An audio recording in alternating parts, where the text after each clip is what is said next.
Bien, vamos a empezar la conferencia de hoy, que va a ser la continuación del tema de los antediluvianos, la tercera parte, pero antes vamos a hacer un resumen de una serie de noticias que han pasado desapercibidas para prácticamente la población en general, pero que gracias a Dios hemos podido ver y que nos van a servir para darnos cuenta de cómo se está preparando todo lo que hemos anunciado a través de todas estas conferencias. Precisamente tienen una vinculación tremenda, la mayor parte de las noticias que vamos a pasar, con esto que estáis viendo ahora en pantalla. Son las noticias de la, fijaos qué numerito, 66ª Asamblea de la ONU. Cuando hemos hablado tantas veces del significado de los números, cabalísticamente, para esta gente que está dominando el mundo, vinculada tan fuertemente a las sociedades secretas y, como no, al Vaticano, esta asamblea, solo ver el número, ya nos daba que pensar que verdaderamente algo podía acontecer importante en ella. Como todos sabemos, el 6 es el número dedicado al hombre, y además, como cómputo, sería 11, 22, 33, 44, 55, 66 repeticiones de 11 en 11, que ya sabemos que para ellos es algo que quiere decir aprobado por ley divina, o sea, en verdad, ley satánica. Por tanto, con estos dos numeritos era suficiente para darnos a entender que algo importante se podía cocer allí. Y me gustaría que os fijaseis precisamente en las fechas en que esto ha acontecido. Fue en las sesiones de la Asamblea General de la ONU, empezaban más o menos sobre el día 13 de septiembre de este año, 2011, y terminaban aproximadamente sobre el 27 de septiembre del mismo mes. Os pongo las fechas para que os deis cuenta de que lo que vamos a leer está precisamente saliendo en unos momentos que nosotros vamos a verlo de lo que acontecía en estas reuniones, pero además veremos otras cosas que han sucedido fuera de estas reuniones que tienen una implicación directa precisamente con todo esto. Vamos a hablar bastante de las palabras pronunciadas en la ONU por este señor, el arzobispo Dominique Manberti, secretario para las relaciones de la Santa Sede con los Estados. Él fue el encargado de exponer la posición vaticana en una declaración presentada ante la Asamblea General. Veremos que cada declaración proveniente de la Santa Sede en la ONU salen de la boca de este señor, precisamente, de este secretario de Estado. Y vamos a ver la primera de todas. Aquí no aparece este señor, pero tenedlo presente porque veréis que después sale mucho. ¿Y qué relación hay de todo esto con lo que ahora vemos aquí? Obama condiciona paz en Medio Oriente a un trato entre Israel y Palestina. Día 21 de septiembre. Obama saluda al secretario general de la ONU, Ban Ki-moon, antes de iniciar su discurso. Nos estamos situando. Obama está ante la Asamblea de la ONU y empieza a hablar precisamente del gran conflicto que hay en Palestina. Todos sabemos que Mahmoud Abbas presentó que querían ser un Estado independiente, los palestinos. Enseguida se lió el revuelo porque había gente que se posicionaba a favor, gente en contra, estamos hablando de países importantes, Rusia lo apoyaba, evidentemente por algo era. Ya hemos hablado mucho del papel de Rusia en la profecía, en el tiempo del fin. Y además, Estados Unidos ya advirtió que, aunque eso tiene que llegar, tiene un proceso, y que ellos no apoyarían inmediatamente esto, sino que primero era necesario que hubiese un diálogo entre los israelíes y los palestinos para llegar, sobre todo, a la situación de entendimiento. Curiosamente, hay una palabra clave en todo esto: Jerusalén. Jerusalén quiere ser, o pretenden que sea la capital de los palestinos, pero los propios judíos para nada quieren soltarla. Bien, aquí hubo la intervención, y abajo en este artículo nos habla del cuarteto mediador en Oriente Medio: Estados Unidos, Rusia, la Unión Europea y la ONU. Y entre ellos trataban de consensuar. Hasta el momento, dice aquí, sin resultado. Y ahora sí que vamos a las declaraciones extraídas de Zenit, órgano oficial aquí en España del Vaticano, donde publican las noticias que ellos van sacando, y nos habla de cómo la Santa Sede pide decisiones valientes para superar el conflicto palestino. El lenguaje que usa es prácticamente igual que el que está usando Obama, o sea, el que está usando Estados Unidos. Ellos hablan de cómo, fijaos en este segundo punto, cómo Mahmoud Abbas, que es el que presentó, que pedía precisamente el Estado palestino propio, cuando lo presentó, hay algo por aquí en medio. Dice que el Papa consideró que la paz en Oriente Medio pasa por la aplicación de la Resolución 181 de la ONU de 1947, que sienta la base jurídica para la existencia de dos Estados. Todos están hablando de lo mismo. Hay que volver a esa fecha, con el territorio que se había pactado. Yo no sé si nos damos cuenta de la importancia de utilizar un mismo lenguaje, tanto Estados Unidos como el Vaticano. Ya lo hemos hablado más de una vez aquí. Hay alguien que está siendo el vocero del propio Vaticano, y es precisamente la nación más poderosa de la Tierra.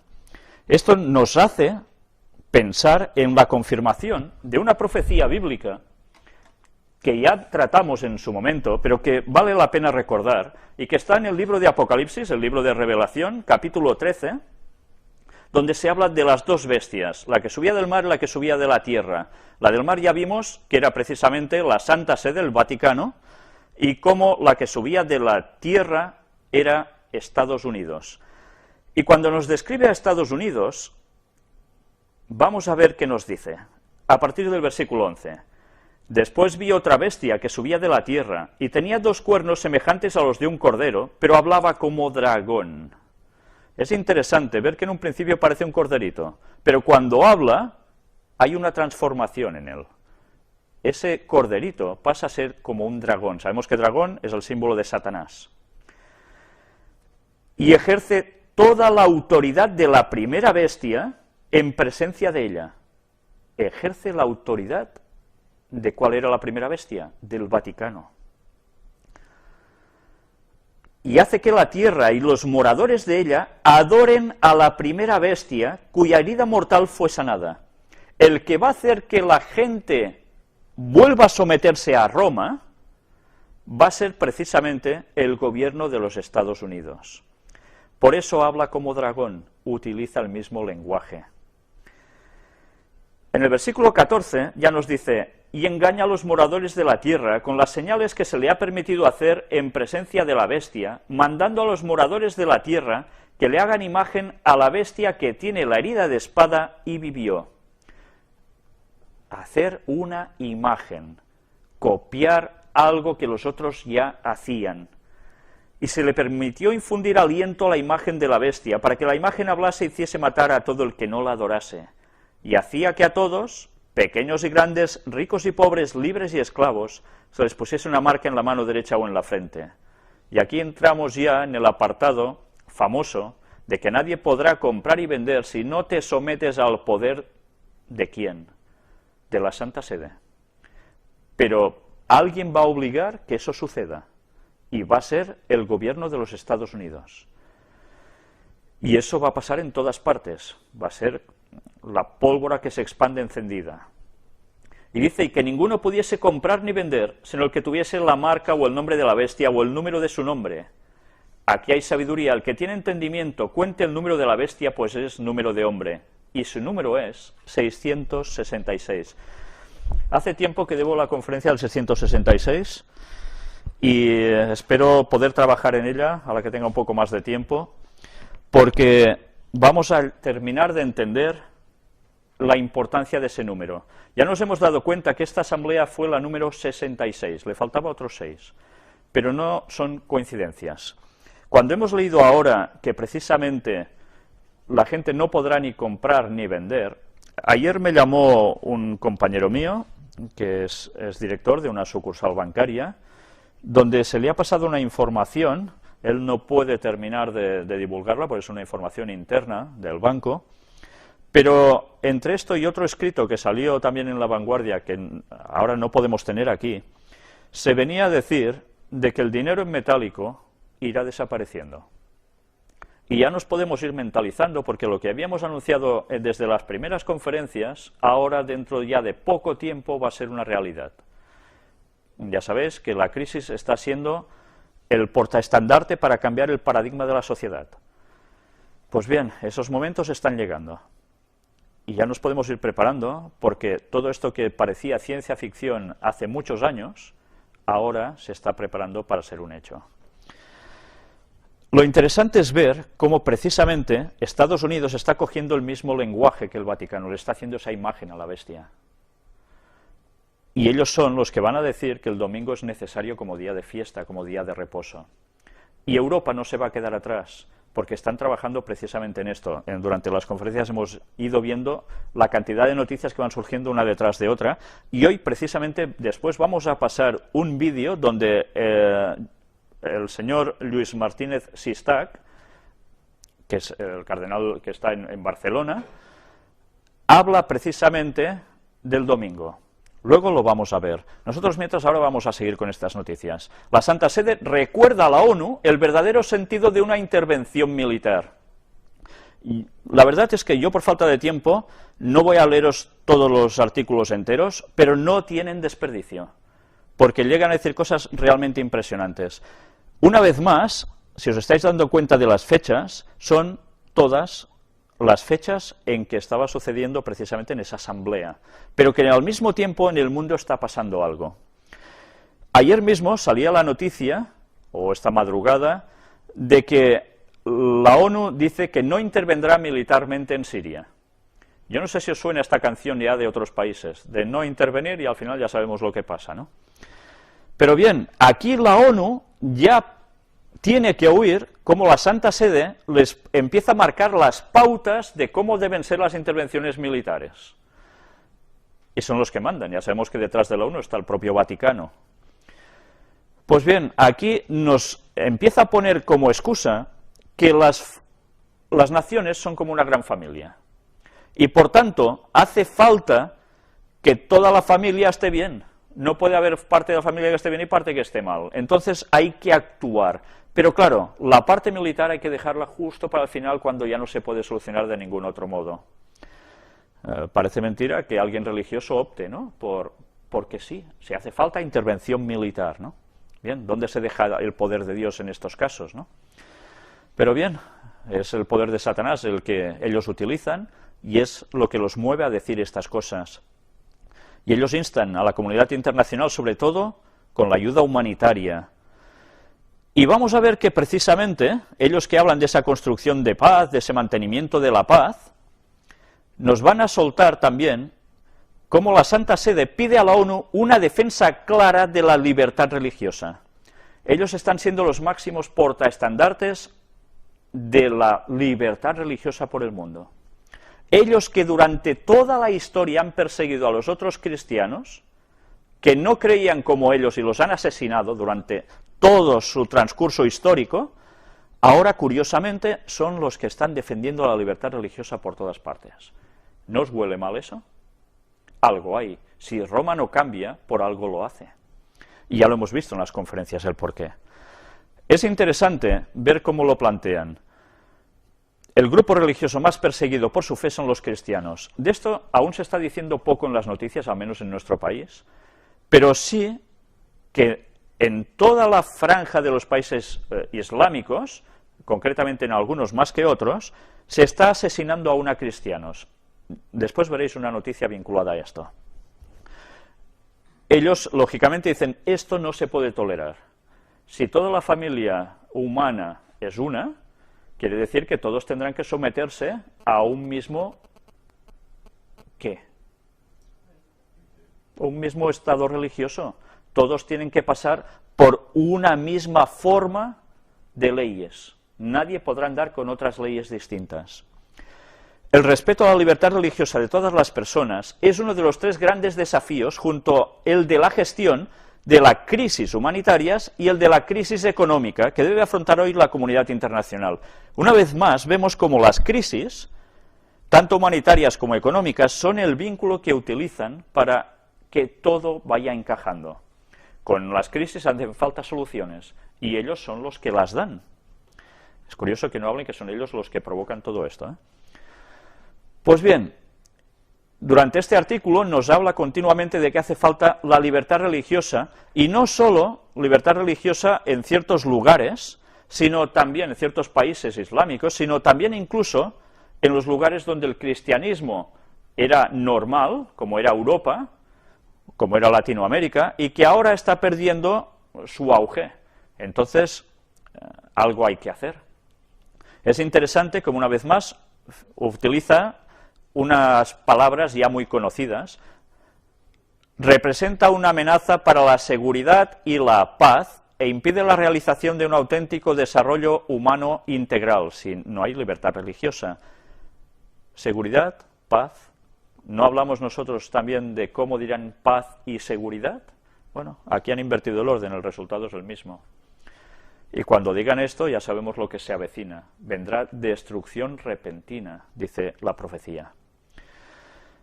Hay que proteger las minorías y ellos son los que hacen que esto pueda ser posible, o así quieren hacerlo, apretando a la ONU para que intervenga en todos estos lugares. Por tanto, ¿qué podemos esperar que tiene que pasar en todos estos países que han pasado las revueltas islámicas y que están cogiendo el poder los islamistas más radicales? Pues que hará falta una intervención al final, porque si no quieren someterse a la libertad religiosa, algo tendrá que hacer la ONU. ¿Y qué va a ser al final? Intervención militar. Se deja para el último extremo, ¡pam!, pero eso va a llegar. Y ellos saben el por qué han preparado todos esos acontecimientos, que nos han vendido que pasaban porque el pueblo ya estaba harto, sencillamente, ¿no? La Santa Sede alienta al G8 a cumplir sus compromisos con el desarrollo.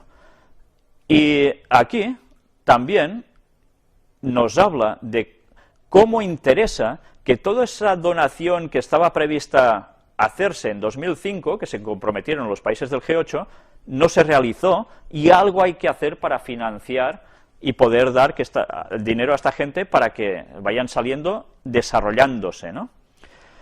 Pues bien, por aquí en medio nos hablan siempre de nuevo modelo global de desarrollo. Nuevo orden mundial, nuevo orden global, siempre versan más o menos sobre lo mismo. Y a ver si lo encuentro en la otra parte. Sí, aquí es la parte interesante. Ante la prolongación de la crisis económica y financiera mundial, Monseñor Manberti destacó el déficit ético en las estructuras económicas como elemento fundamental de la crisis actual. Démonos cuenta cómo ahora nos hablan de que hay una prolongación de la crisis económica y financiera mundial. Todo el mundo decía, oh, no hay crisis, después resulta que hay crisis, pero que va a pasar en nada. Ahora la crisis cada vez se va alargando más y no se le ve salida por ningún sitio. Pues claro, tranquilos, va a haber más crisis. No penséis que esto lo va a solucionar nadie que suba al gobierno, con el cambio de gobierno que pueda haber en España ni en ningún otro sitio. La crisis va a acentuarse, porque ellos necesitan esa crisis para implantar las medidas que ellos quieren a la población. Pero curiosamente lo vinculan una vez más con el déficit ético en las estructuras económicas. Hace falta un líder entonces que ponga las cosas en su sitio porque tenga ética, tenga moral y la gente le haga caso. Y ese es el papel que va a hacer el Papa en su debido momento. Por eso ahora están limpiando la imagen de pedofilia, porque llegará un momento en que quedarán tan limpios, y como están diciendo ya antes de que lo hagan del todo los propios políticos, que solo él es el líder de la moral, y esto lo están diciendo políticos a nivel internacional, pues ya nos están plasmando delante de nuestras narices que realmente este señor y su jerarquía son los que tendrán que poner el orden ético en el mundo. Y es lo que las profecías nos hablaban. Luego hablan del comercio de armas. Es interesante como, una vez más, al igual que presentamos en una anterior noticia, ellos hablan del comercio de armas, pero no dicen de que hay que suprimir las armas, sino que hay que regular. ¿Cómo puede ser esto? Una entidad religiosa tan importante, que deberían ser todo lo opuesto a la agresividad, a la violencia, a la muerte, pues siguen hablando de lo mismo. Quizás sus negocios tienen algo que ver también con esto. Y ahora sí, vamos a ver un vídeo de la intervención, pero no de Mahmoud Abbas, sino de Mahmoud Ahmadinejad, precisamente en esa 66ª Asamblea de la ONU. Este señor también estuvo presente allí. Cuando él intervino, se levantaron gente de Estados Unidos, gente de Europa, y se fueron. Lo dejaron mientras hablaba, con la palabra en la boca, quejándose de lo que estaba diciendo. Pues bien, lo que estaba diciendo no es solo lo que ha aparecido en los medios de comunicación. Estas palabras ignoro si han llegado a salir en medios de comunicación escritos, pero sí están registradas en vídeo. Yo no sé si cuando él dijo esto, los otros ya se habían ido o aún estaban presentes allí, pero démonos cuenta de la importancia de esta asamblea en concreto, donde la Santa Sede ha presentado todos esos argumentos de pautas a seguir, pero que ha habido alguien, que es este señor, que ha dicho algo sumamente interesante. Recordemos que la profecía nos dice que va a haber ecumenismo, y ellos están trabajando con un ecumenismo no solo para el cristiano protestante u ortodoxo, para unirse a Roma, al Vaticano, sino también con el mundo islámico, el mundo judío, etcétera, etcétera.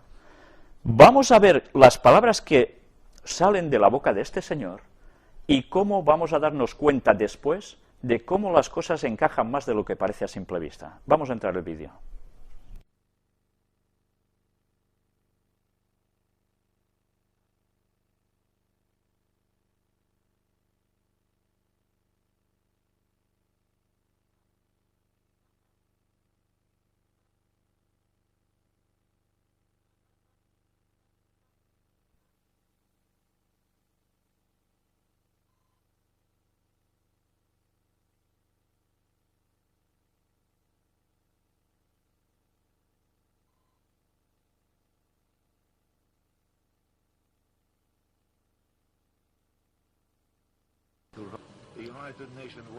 La ONU fue creada para tener una participación real de todas las naciones en las decisiones mundiales. Esto lo sabemos. Esta meta, sin embargo, no ha sido lograda debido a la ausencia de justicia en la estructura de manejo actual y en los mecanismos de la ONU actuales. La composición del Consejo de Seguridad es injusta y inequitativa. Se requieren entonces cambios estructurales dentro de la ONU. Es la demanda fundamental de las naciones y debemos abordar este tema. Aquí en esta asamblea. En la última reunión insistí en la importancia de este tema. Insté a la designación de esta década como la década de la gobernanza global mundial y colectiva mundial.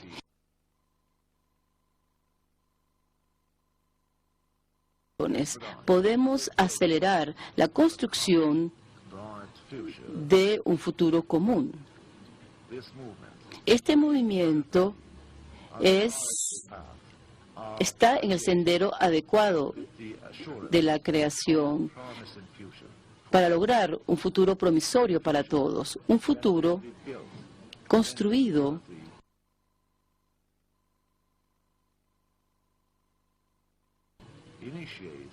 cuando la humanidad ande por el sendero del profeta bajo el liderazgo de Imam al-Mahdi, que es el salvador de la humanidad y el heredero de todos los mensajeros líderes en aras de construir la generación pura de los profetas. La creación de una sociedad suprema ideal, con la llegada del ser humano perfecto, que ame de manera sincera a todos los seres humanos. Esta es la única promesa real de Alá. Igual que con Jesucristo, amar a los demás, erradicar la tiranía evitar la discriminación y promover el conocimiento, la paz, la justicia, la libertad y el amor en todo el mundo.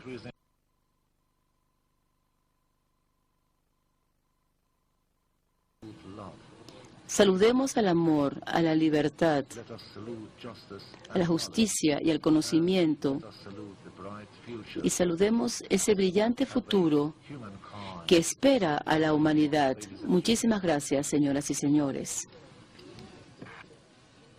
Culmina la intervención del presidente de Irán, Mahmoud Ahmadinejad, en la Asamblea 66 de la Organización de Naciones Unidas.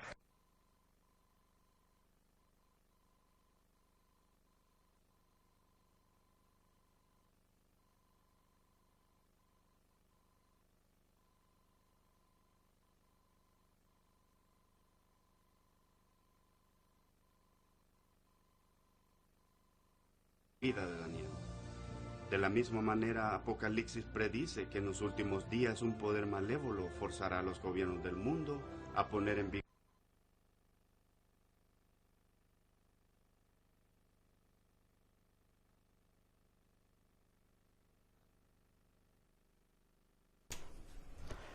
Si nos hemos dado cuenta, mientras este señor estaba hablando, en los titulares debajo aparecía una noticia de que alguien estaba en Alemania en esos momentos. Era el Papa. Cosas que parece que nada tengan que ver, mientras unos están en un sitio, los otros están en el otro, cada uno va soltando sus mensajes respectivos. Es interesante cuando precisamente este señor plantea una gobernanza mundial donde todos deben participar. Lo está diciendo alguien que no es del mundo occidental, precisamente. Pero además, después suelta que lo importante viene a ser porque habrá el Mahdi, el Mesías, que esperan judíos, la segunda venida de Jesús, que esperan cristianos. Va a aparecer, dice, este personaje, y entonces habrá ese gran acuerdo entre todos, esa paz, porque será un líder absoluto para todos. Es interesante ver cómo las creencias de estos señores, en el fondo, son las mismas que dicen los cristianos también tener, y los judíos, y de otras religiones distintas por todo el mundo. Pero, si hemos visto, aparecían unos titulares también aquí escritos, unas frases, donde intercaladas con la filmación, donde se nos estaba mostrando de que se está esperando una intervención verdaderamente sorprendente en el mundo de alguien que va a encauzar al mundo por un derrotero totalmente contrario a los planes de Dios. Y ese va a ser Satanás haciéndose pasar por Jesús. Y este Mahdi para ellos y Jesús para los cristianos, etcétera, etcétera, aparecerá en un momento determinado de la historia para conseguir este gran gobierno mundial. Y esto no está tan tardano en el tiempo, va a suceder relativamente pronto. ¿Y por qué os he puesto estas imágenes de este señor hablando de esto? Luego lo vamos a ver claramente el por qué encaja precisamente todo tan bien. Clérigos parlamentarios iraníes van al Vaticano para conversaciones con las autoridades católicas. Mientras este señor está hablando allí, resulta que ¿quién va al Vaticano? El Papa tampoco está. ¿Está dónde? En Alemania. ¿Y qué pasa en esos momentos? Una delegación de clérigos chiíes, ¿sabéis que los musulmanes están divididos entre sunitas y chiíes? Todos pretenden ser los auténticos que deberían liderar al pueblo islámico, ¿verdad? Pues esta delegación de esta gente, miembros del Parlamento Consultivo iraní, viajará hoy al Vaticano para mantener conversaciones con las autoridades católicas, informó la agencia local Fars. La visita durará 5 días y los 4 religiosos chiíes que la componen, todos ellos con el grado de Oyatoleslam, el inmediatamente inferior a Ayatollah, o sea que no son nadie de poca monta, son miembros del grupo de clérigos de la Cámara Legislativa de Irán. Todos sabemos la situación que se está viviendo en Irán y cómo Occidente está totalmente contrario a ellos, ¿verdad? Según la fuente, durante la visita se entrevistarán con altos cargos vaticanos para tratar cuestiones religiosas y las relaciones entre la Iglesia Católica y la rama chií del Islam, además de otras cuestiones de interés común. La delegación visitará también centros académicos e instituciones vaticanas. Según señala Fars, Irán y el Vaticano mantienen unas buenas relaciones y han colaborado en diversas actividades, en especial de tipo cultural e informativo. ¿Cómo puede ser si parece que están tan opuestos? Y resulta que están andando juntitos, con objetivos comunes. ¿Y qué tiene que ver esto con el señor que antes hemos visto hablar? Pues aquí lo tenéis. ¿Él a qué sector del Islam pertenece? Al chií. O sea que contra los que él se opone, tanto de Occidente, en verdad están haciendo el mismo juego. Por detrás están trabajando conjuntamente y están confundiendo al pueblo para liarlos con confrontación. Y así es como trabajan las sociedades secretas y el Vaticano detrás de ellos, siempre buscando confrontación mientras por detrás los mismos trabajan unidos. Y así consiguen sus objetivos. Y lo que os decía, indigna al mundo la condena a muerte de un pastor cristiano en Irán. Si no se hace nada, este señor puede ser ejecutado en cualquier momento. ¿Cómo puede ser? En Irán, que hay esta situación y el Papa o los del papado se están reuniendo con estos señores. ¿No nos damos cuenta que aquí está sucediendo algo? ¿Que suena martingala absoluta? ¿Cómo no? Viendo esta situación, se nos dice, desde Washington y desde varias capitales europeas se alzaron voces de condena a esta sentencia digna de la Edad Media. Estados Unidos condena, junto a la comunidad internacional y todos los iraníes, las declaraciones y los actos hipócritas del gobierno iraní, dijo la secretaria de Estado de los Estados Unidos, Hillary Clinton. ¿Y cómo puede ser? Si el gobierno iraní hace todo esto y mientras se están viendo con los del Vaticano, y tan amigos. ¿Cómo cuadran las cosas? Pues bien, yo no sé si con esto es suficiente para darnos cuenta de cómo están tomando el pelo a la mayor parte de la población mundial. Y lo peor es que esto implica muertes, masacres. Pero para que el gobierno de Satanás se instaure, va a pasar todo esto.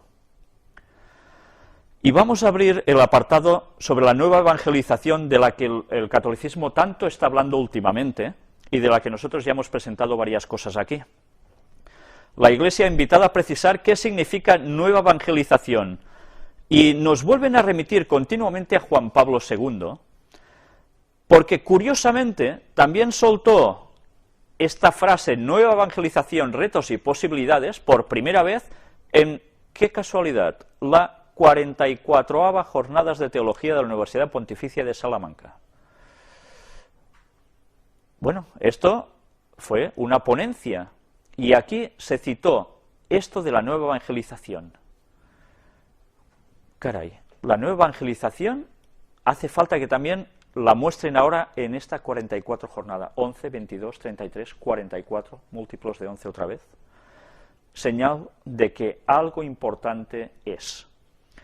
Y cuando nos habla de cómo estas frases las dijo en su tiempo, precisamente Juan Pablo II, nos intentan hacer comprender qué es para ellos la nueva evangelización.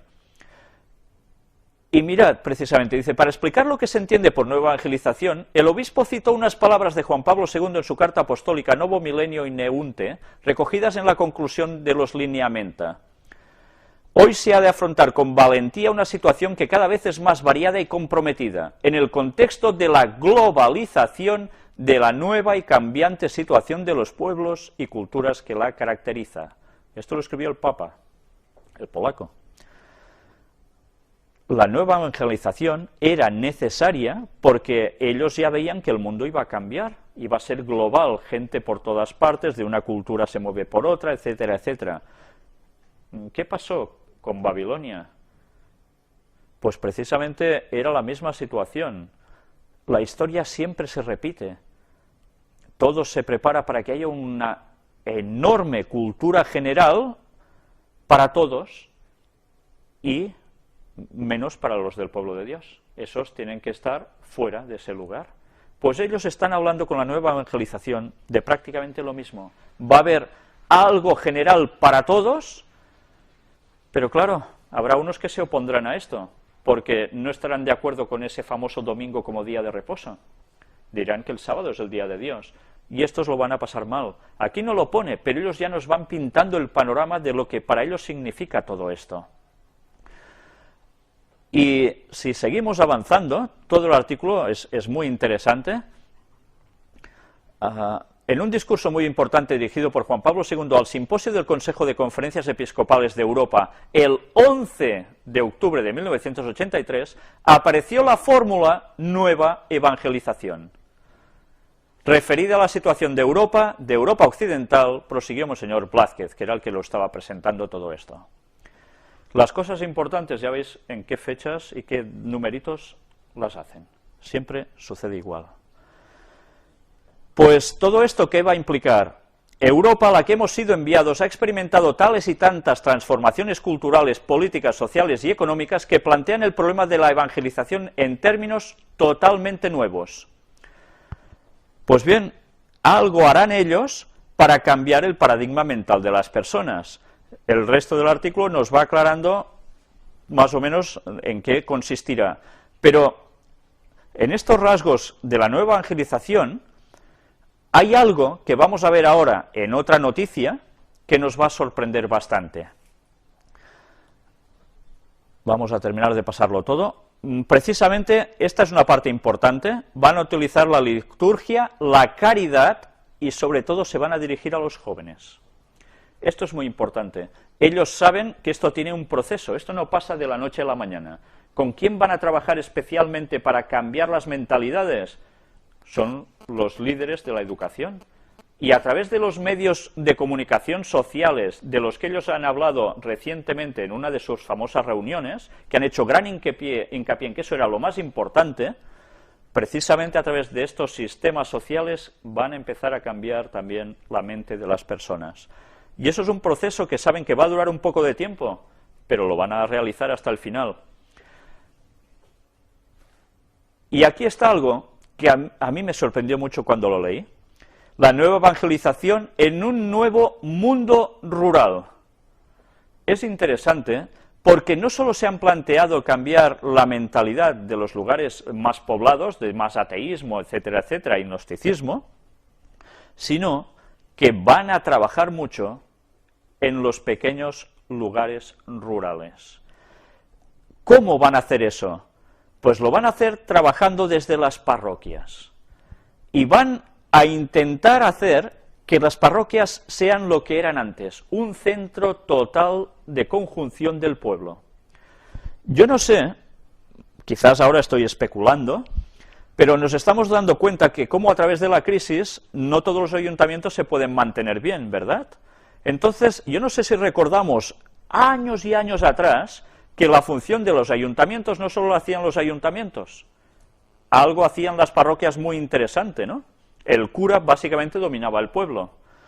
Pues a través de las parroquias quieren trabajar precisamente volviendo a instar a la gente con la comunión, con la tradición, con las formas de volver a vincularse al catolicismo. Y van a trabajar incluso con los días de fiesta y todas esas liturgias que ellos hacen en sus ceremonias y sus pasiones y demás, para inculcar a la gente otra vez conceptos que a ellos les interesan. El mundo rural va a sufrir también un cambio importante. Y es interesante, cuando he visto esto, porque enseguida me he acordado de que se dice que el pueblo de Dios debería estar en el campo, viviendo en el campo, no en las ciudades precisamente, porque en las ciudades se va a pasar muy mal. Y el pueblo de Dios en el campo podrá sobrevivir mejor. Pero Satanás, que no es tonto, ¿qué hace? Pues intentará fastidiar la vida del pueblo de Dios también en el campo. Y de aquí que la implicación que esto va a tener es muy importante, porque van a trabajar para que la gente creyente, guardadora del sábado que quiera estar tranquila en el campo, tampoco lo vaya a pasar bien. Porque quien va a mandar van a ser ellos, y quienes van a obedecer, ¿quiénes van a ser? El pueblo, como antes, una vez más. Y las profecías nos hablan muy claramente de la situación que va a acontecer con todo esto. Pero hay algo muy interesante, y es este apartado de buscar a los pobres y a los alejados. Como ellos ven que la crisis irá más, hace falta evangelizar a través precisamente de ayudas. Y como los gobiernos ya no pueden dar ayudas, cada vez menos, porque están agotados los presupuestos, los estados están endeudados, ya no pueden soportar más, las ayudas que daban a las ONGs se están recortando, como ya presentamos también en la conferencia anterior, si no recuerdo mal, o la otra. Y entonces, ellos se van a versar más en esto para ayudar a los demás, a través sobre todo de Cáritas. Y dicen que Cáritas tiene que estar por todas partes, porque ellos son los que van a dar de comer al pueblo, ayudar a los pobres y darles el Evangelio. Es curioso, la Iglesia Adventista tiene ADRA, Agencia del Desarrollo, etcétera, etcétera, y ayudan, pero en cambio se les prohíbe dar el Evangelio mientras se ayuda, en cambio ellos pueden hacerlo. Y los adventistas se someten al tratado que hay con el gobierno para que puedan seguir recibiendo cosas para dar a los demás. Están haciendo, ¿cómo le diríamos en castellano? En catalán, paripé. No sé ni cómo traducirlo al castellano, pero vamos, el tonto. Están haciendo el tonto. Pues bien, con esto, ellos van a conseguir que la gente los vaya siguiendo. La crisis va a forzar a la gente a ir a lugares donde puedan comer, donde puedan pagar sus cosas. Y esto es lo que va a hacer el Vaticano a través de todo este movimiento internacional de ayuda. ¿Van a morder la mano que les da de comer? No, los van a defender. Es lógico. Por tanto, nosotros podremos seguir diciendo, detrás de estas cosas hay esto y lo otro, y por más que demostremos, se van a echar sobre nosotros, porque ellos les podrán dar de comer. Por tanto, el diablo está preparando todo el panorama para que la limitación del verdadero evangelio esté totalmente por todas partes. No podrás predicar porque se van a poner contra ti, por denunciar lo que en verdad hay. Pero claro, ¿quién les va a dar de comer sino ellos? Y ahora vamos a hacer un pequeño salto y pasamos a Israel. Y mientras se está diciendo de que hacen falta dos estados en Palestina, uno para Israel y otro para los palestinos, ¿cómo reaccionan los de Israel? El anuncio israelí de que se construirán más viviendas en territorio palestino ocupado llega en mal momento. La comunidad internacional está indignada, la paz estancada y expertos denuncian violación de derechos humanos. El barrio de Gilo, en el este de Jerusalén, una vez más Jerusalén es la clave, forma parte de los territorios que Israel ocupó en 1967 durante la Guerra de los 6 días y que posteriormente se anexionó. ¿Qué han decidido hacer? Pues conceder 1.100 nuevas viviendas en Gilo. Cuando empezamos a ver la reacción de todo esto, la noticia que acabamos de conocer no está en consonancia con el espíritu de la declaración del Cuarteto para Oriente Próximo. Por un lado, buscan una paz, un acuerdo, y saltan los de Israel y ¡pam!, hacen esto. Lo curioso, vemos una vez más cómo se habla de ahí que la secretaria de Estado estadounidense Hillary Clinton calificara los últimos planes inmobiliarios de contraproducentes, más aún teniendo en cuenta que se trata de la sensible Jerusalén, la ciudad que Israel considera su legítima capital y en cuya parte oriental sueñan los palestinos con levantar algún día la suya. Por tanto, el conflicto está servido. Se habla de, una vez más, de violaciones de los derechos humanos, bueno, lo de siempre. Y mientras, miremos qué declaraciones tan interesantes que nos van a llevar a la noticia que viene después. Es un bello regalo para el Rosh Hashanah, declaró Yair Gabay, portavoz de la autoridad urbanística israelí, refiriéndose a las nuevas licencias aprobadas. Este miércoles, el día 28 de septiembre, empieza para las comunidades judías de todo el planeta la celebración del Año Nuevo, que es esto que quiere decir aquí, Rosh Hashanah, que dura 2 días, hasta el viernes, día 30. y da la bienvenida al Tishrel, el primer mes del calendario. La concesión de las recientes licencias le permite a Israel ganar terreno, añadió Gabay. Tenemos que demostrarle al mundo que Jerusalén no está disponible. Una vez más vemos en boca de ellos cómo Israel dice que Jerusalén es para ellos y los palestinos no pueden optar a ella. Es el punto de toda la confrontación. ¿Pero por qué os hablo de esto de aquí? Pues muy sencillo. Porque mientras, Papa a los judíos, Dios nos conceda profundizar la amistad entre nosotros, en su mensaje de felicitación al rabino jefe de Roma por el nuevo año judío. ¿Y de qué hablan? En su tradicional mensaje de felicitación a los judíos por el año nuevo, el Papa pidió que Dios en su bondad proteja a la comunidad judía y nos conceda profundizar la amistad entre nosotros. ¿No hemos visto suficiente en las conferencias cómo están trabajando el ecumenismo con los judíos? Y con un objetivo, ganárselos para estar ellos puestos en Jerusalén, la Santa Sede allí. La Oficina de Información de la Santa Sede hizo público este sábado el telegrama de felicitación y amistad que Benedicto XVI ha enviado al rabino jefe de la comunidad judía de Roma, Ricardo Di Segni, que alguna vez hemos hablado de él, con motivo de la celebración del Rosh Hashanah. Atención, ¿de qué año?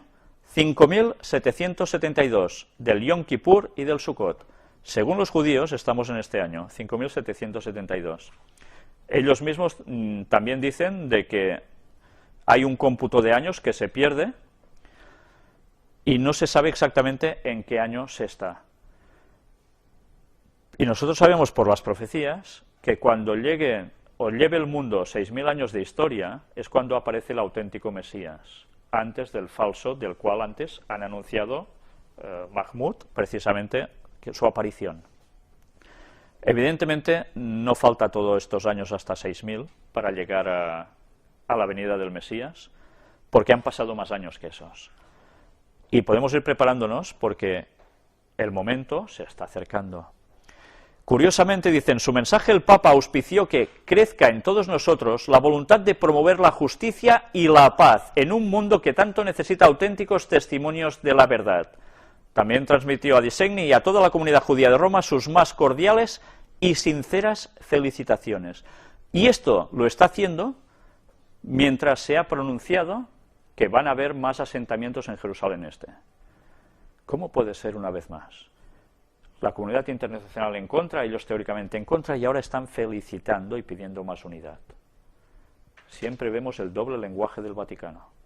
Para conseguir sus objetivos son capaces de todo. Pues bien, vamos a terminar la serie de noticias, precisamente con estas, hablando sobre la crisis.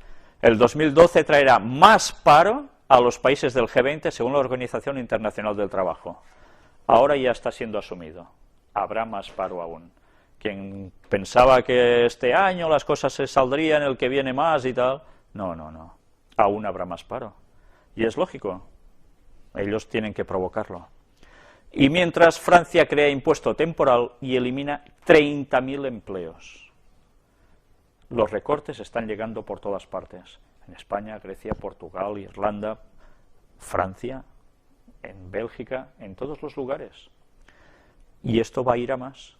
Y el caos seguirá en aumento. Y los sindicatos utilizarán este caos para provocar confrontaciones. Y la profecía nos lo había advertido. Y nosotros, gracias a Dios, sabemos que después de esto se va a ocasionar ese gobierno único tan necesario para que el papado coja el poder. Todo esto, que nosotros ya dijimos que sucedería cuando aún no había crisis, ahora está sucediendo. No somos profetas, pero alguien sí que era profeta y eran los de Dios que aparecen en la Biblia. Y Helen White, y citaba que todo esto sucedería tal como está pasando. Y una vez más, las noticias comprueban la evidencia de que Dios tiene razón. Y ahora vamos a finalizar esta serie de noticias con este vídeo, Salvar el Domingo, de Lluís Martínez Sistac.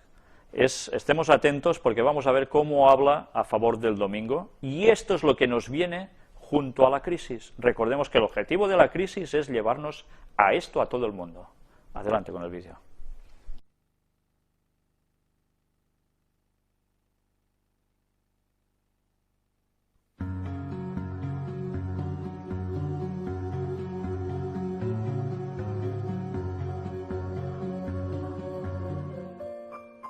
Bienvenidos.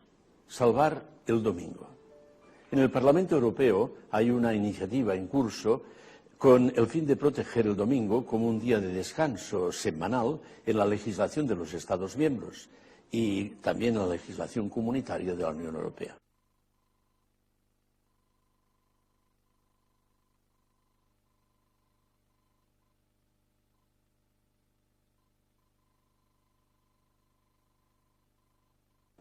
Se trata de una moción muy importante que considero hay que apoyar.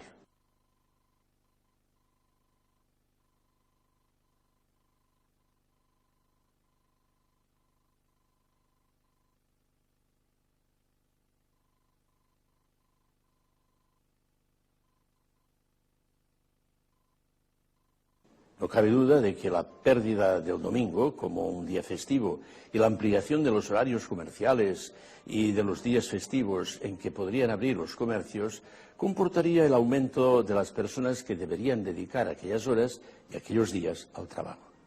Eso haría que disminuyera la dedicación de muchas personas a su familia.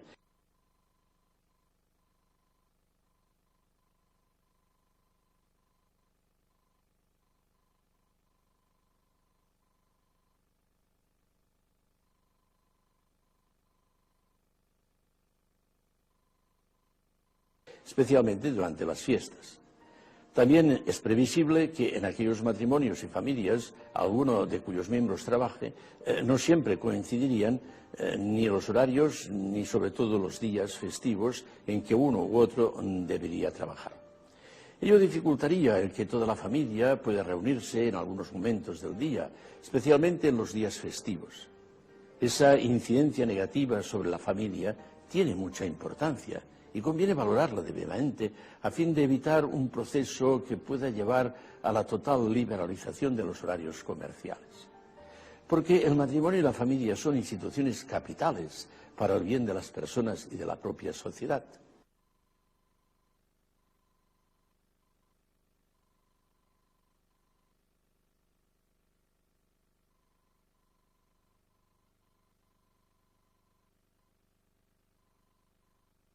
Es por ello que la Constitución española garantiza la protección social, económica y jurídica de la familia.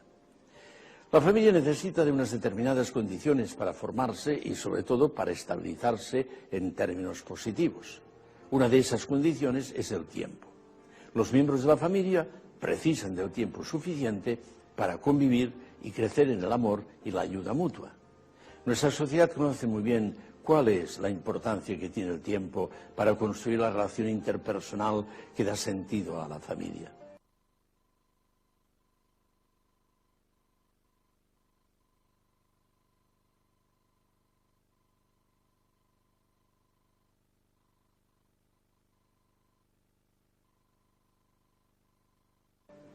El Concilio Vaticano II nos recuerda que el Creador del mundo estableció la sociedad conyugal como origen y fundamento de la sociedad humana.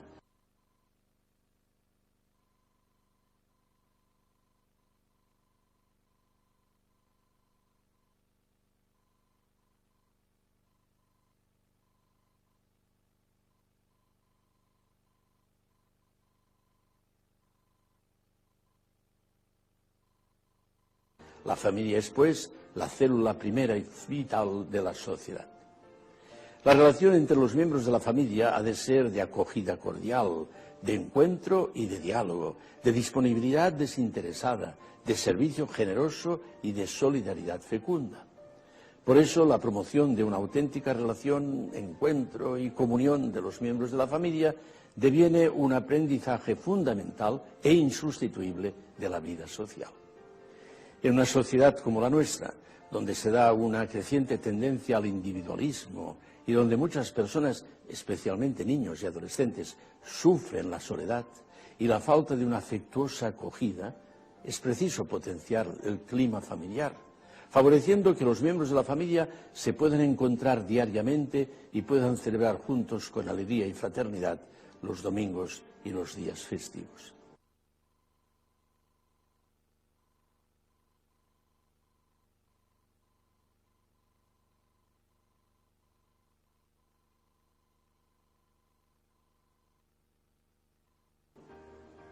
El domingo es para todos los ciudadanos un importante día de descanso, de alegría y de solidaridad. Para los cristianos, el domingo es también el Día del Señor, el cual está en perfecta armonía con el Día del Hombre.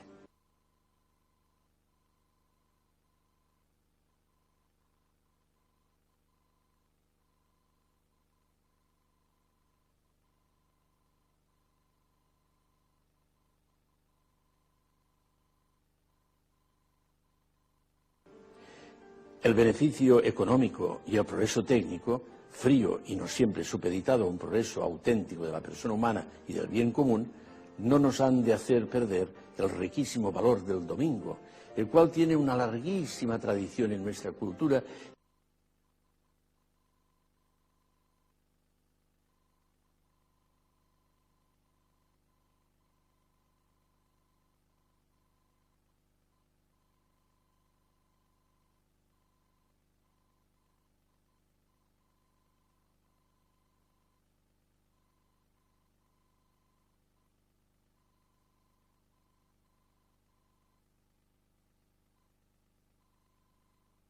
Y cuyas múltiples manifestaciones han ido creando cultura y dando sentido y alegría a la vida de las personas y de las familias. Hasta la semana próxima, si Dios quiere.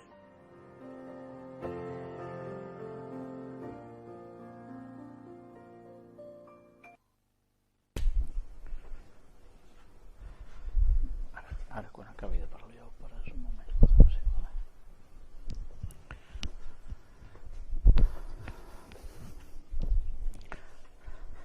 Pues bien, ya hemos visto cómo en este vídeo el señor Lluís Martínez Sistac presentaba el domingo como algo tan necesario para la humanidad. Y démonos cuenta cómo lo vincula plenamente con la familia. Cuando el Vaticano está lanzando continuamente mensajes de la importancia de la familia, no tiene otro objetivo que precisamente ensalzar el domingo como el día de esa unión familiar. Y eso que las profecías nos decían, que yo aprendí de pequeñito con 7 años y que ahora después de 40 años estoy viendo cómo lo están preparando todo a pasos agigantados, no me hace otra cosa que pensar que realmente dentro de poco podrán aplicar todos estos conceptos que han venido preparando con tanto tiempo.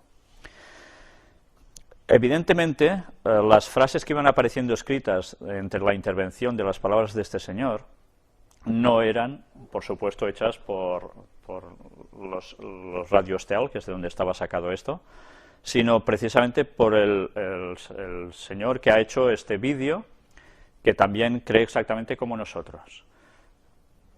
Era interesante de pasar este vídeo para ver cómo ellos se están planteando el domingo en sustitución del sábado bíblico de un modo impresionante. Sencillamente traspasan lo del sábado al domingo. Y como es tradición, ¿verdad?, tantos años ellos han aplastado el sábado durante toda la historia, quedó como tradición, y ahora el domingo tiene todas las aptitudes del sábado bíblico. Pero no es el sábado bíblico. El sábado sigue siendo la señal del pueblo de Dios. Y esto, el domingo, es la marca